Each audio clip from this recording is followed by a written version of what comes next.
হে everyone, এই ভিডিওটা হচ্ছে কয়েকদিন আগেকার, মানে যেদিন ছিল লোকনাথ বাবার তিরোধান দিবস। তো সেই উপলক্ষে আমি আর বোনাই বেরিয়ে পড়েছি দুপুরবেলা লোকনাথ বাবার মন্দিরে যাব। তোমরা যারা আমার আগের ভিডিও দেখেছো তারা সবাই জানো আমাদের গ্রামে একটা খুব সুন্দর লোকনাথ মন্দির আছে, এই তো সেটাই। তো সেখানেই আমরা যাচ্ছি, সেখানে আজকে প্রসাদ খাওয়ানো হবে, তো আমাদেরও নিমন্ত্রণ ছিল, তো তাই চলে গেলাম।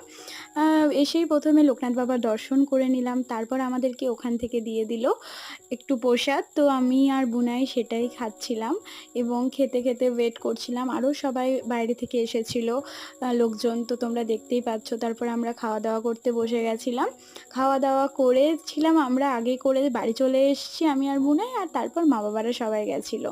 তো সেদিন প্রচণ্ড গরমও ছিল, তাই বাড়ি এসে ফটাফট ড্রেস চেঞ্জ করে নিয়েছি, আর তারপর আমি আর বুনাই ঘুমিয়ে গেছিলাম, আর বিকালে উঠে একটু এসব খেয়ে নিলাম, আর এসেছিল পুচকু ভাইপো আমার। তো এইভাবে দিনটা শেষ করলাম।